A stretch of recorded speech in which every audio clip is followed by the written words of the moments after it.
తెలంగాణ రాష్ట్ర వ్యాప్తంగా ప్రభుత్వ పాఠశాలల కళాశాలలు పునః ప్రారంభం సందర్భంగా ప్రభుత్వ పాఠశాల కళాశాలలో పూర్తిస్థాయి మౌలిక వసతులు కల్పించాలి. అలాగే ప్రభుత్వ పాఠశాలలు కళాశాలలు ఖాళీగా ఉన్న టీచర్ పోస్టులను భర్తీ చేయాలని డిమాండ్ చేశారు. పీడీఎస్యూ జిల్లా అధ్యక్షులు సాయి కుమార్ దిశ టీవీతో మాట్లాడుతూ తెలంగాణ రాష్ట్ర వ్యాప్తంగా వేసవి సెలవులు పూర్తి కావడంతో రాష్ట్ర వ్యాప్తంగా కళాశాలలు పాఠశాలలు పునః ప్రారంభం మళ్లీ సమస్యలతోనే ప్రారంభమవుతున్నాయని అన్నారు. ఇప్పటి వరకు రాష్ట్ర విద్యాశాఖ మంత్రి లేకపోవడం, ప్రభుత్వ విద్యా సంస్థలు ప్రభుత్వ పాఠశాలలు కళాశాలలు నిర్వీర్యమై పాత సమస్యలతోనే ప్రారంభమవుతున్నాయి. ఈ రాష్ట్ర జిల్లా వ్యాప్తంగా ప్రైవేట్ కళాశాలలో ప్రైవేట్ పాఠశాలల ఫీజుల దోపిడీని అరికట్టాలి. ఇప్పటికైనా తెలంగాణ రాష్ట్ర ముఖ్యమంత్రి రేవంత్ రెడ్డి విద్యాశాఖ మంత్రిని నియమించి ప్రభుత్వ విద్యా సంస్థలను విద్యను కాపాడే విధంగా చర్యలు తీసుకోవాలని డిమాండ్ చేశారు.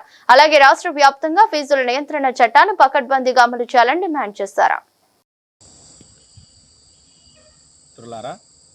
నా పేరు సాయి కుమార్, పీడీఎస్యూ నారాయణపేట జిల్లా అధ్యక్షుడిని. దాదాపు పాఠశాలలు కళాశాలలు ఈ అకాడమిక్ ఇయర్ ప్రారంభమవుతున్న సందర్భంగా ప్రభుత్వ అధికారులకు ఒకటే విన్నవిస్తూ ఉన్నాం. మేము ఈరోజు జిల్లా వ్యాప్తంగా ప్రభుత్వ పాఠశాలలో అరాకొర వసతులతో మళ్ళీ పునర్ప్రారంభమవుతున్నటువంటి పరిస్థితి ఒక పక్క ఉంది. ఇది సరైనది కాదు. ప్రజాప్రతినిధులు లేదా విద్యావేత్తలు ప్రభుత్వ పాఠశాలలను పర్యవేక్షించి అక్కడ ప్రభుత్వ పాఠశాలలో విద్యార్థులకు కావాల్సినటువంటి సౌకర్యాలు లేదా విద్యార్థులకు సరిపడేటటువంటి టాయిలెట్స్ రూమ్స్ కానీ, వాళ్ళకు మంచినీళ్ళు కానీ, ఇట్లా అనేక సమస్యల సుడిగుండంలో ఉన్నటువంటి ప్రభుత్వ పాఠశాలల్లో మౌలిక వసతులు కల్పించాల్సినటువంటి అవసరం ఎంతైనా ఉన్నది. అట్లాంటి పర్యవేక్షణ లేకుండా అట్లాంటి సమస్యలకు పరిష్కారం చూపకుండా ఈరోజు అదే సమస్యలు ఈరోజు మళ్ళీ పునర్ప్రారంభమవుతున్నటువంటి సందర్భంగా విద్యార్థులకు అవే సమస్యలు స్వాగతం పలుకుతున్నటువంటి పరిస్థితి ఒక పక్క ఈ జిల్లాలో ఉంది, రాష్ట్ర వ్యాప్తంగా కూడా ఉంది అని చెప్పేసి ఈరోజు పీడీఎస్యూ విద్యార్థి సంఘంగా మేము భావిస్తూ ఉన్నాం. తక్షణమే అధికారులు స్పందించి ప్రభుత్వ పాఠశాలలో మౌలిక వసతులు కల్పించాలి, ఖాళీగా ఉన్న ఉపాధ్యాయ పోస్టులను భర్తీ చేయాలి, మధ్యాహ్నం భోజనంలో విద్యార్థులకు పెట్టే మధ్యాహ్నం భోజనంలో నాణ్యత పాటించాలని ఈ సందర్భంగా మేము ప్రభుత్వాన్ని డిమాండ్ చేస్తూ ఉన్నాం.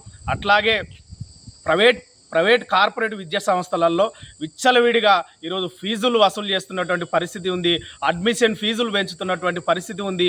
దీంట్లో పైన కనీసం ప్రభుత్వ అధికారులు కానీ ప్రభుత్వం కానీ చర్యలు తీసుకునే పరిస్థితి లేదు. ఫీజుల నియంత్రణ చట్టాన్ని ఈరోజు ప్రభుత్వం పకడ్బందీగా అమలు చేయాల్సినటువంటి ప్రభుత్వమే ఈరోజు చేతులు ఎత్తేస్తున్నటువంటి పరిస్థితి ఉంది. ఇది సరైనది కాదని చెప్పేసి విద్యార్థి సంఘంగా మేము భావిస్తూ ఉన్నాం. అంటే ఫీజుల నియంత్రణ చట్టాన్ని పకడ్బందీగా అమలు చేయకపోవడం వల్ల ఈరోజు ప్రభుత్వము దాన్ని గాలి కొదిలేయడం వల్ల ప్రభుత్వ పాఠశాలలని పూర్తిగా నిర్వీర్యం చేసి ప్రైవేట్ కార్పొరేట్ విద్యా సంస్థలకు ఈరోజు విచ్చలవిడిగా పర్మిషన్లు ఇస్తూ దాంట్లోకి లాభం చేకూర్చే రకంగా ఈరోజు ప్రభుత్వ అడుగులు ఉన్నాయని చెప్పేసి విద్యార్థి సంఘంగా విద్యార్థులుగా మేము భావిస్తూ ఉన్నాం. ఇది సరైన పద్ధతి కాదు. అదే విద్యా అధికారులు, జిల్లాలో ఉన్న విద్యాశాఖ అధికారులు కూడా ఈ ఫీజులపైన, అడ్మిషన్ ఫీజులపైన లేదా ఆ పాఠశాలల్లో కళాశాలలు ఉండేటటువంటి సమస్యలపైన ఈ జిల్లా విద్యాధికారులు పర్యవేక్షణ కూడా ఉండాలని చెప్పేసి పీడీఎస్గా మేము భావిస్తూ ఉన్నాం. అట్లాగే ఈ జిల్లాలో ఉన్నటువంటి చదువుకోవడానికి రావాలంటే ఈరోజు దాదాపు 15-20 కిలోమీటర్ల జిల్లా కేంద్రానికి విద్యార్థులు విద్యను అభ్యసించడానికి రావాల్సినటువంటి విద్యార్థులు 15-20-30 కిలోమీటర్ల నుంచి ఈరోజు ప్రయాణం చేయాల్సినటువంటి పరిస్థితి విద్యార్థులకు ఎదురైతే ఉన్నది. ఇట్లా ఆర్టీసీ అధికారులు కూడా ప్రతి గ్రామానికి విద్యార్థుల సంఖ్యకు అనుగుణంగా టైంకు అనుకూలంగా బస్సులను నడిపించాల్సినటువంటి అవసరం ఉంది. గతంలో వాళ్ళు విద్యార్థులకు కాకుండా టైం తప్పి బస్సులు రోజు జిల్లా సెంటర్లో మేము డిమాండ్ చేస్తూ ఉన్నాం.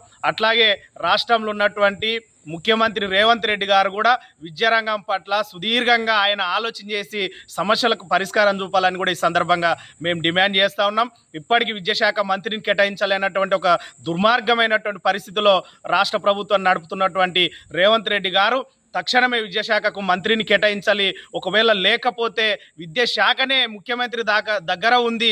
ముఖ్యమంత్రి అయినా కింది స్థాయి నుంచి రిపోర్ట్ తీసుకొని ప్రభుత్వ విద్యా సంస్థలను ప్రభుత్వ విద్యను బలోపేతం చేయడానికి కృషి చేయాలని ఈ సందర్భంగా పీడీఎస్యూ విద్యార్థి సంఘంగా మేము డిమాండ్ చేస్తూ ఉన్నాం. ఒకవేళ లేని నా పేరు సాయి కుమార్, పీడీఎస్యూ నారాయణపేట జిల్లా ప్రెసిడెంట్.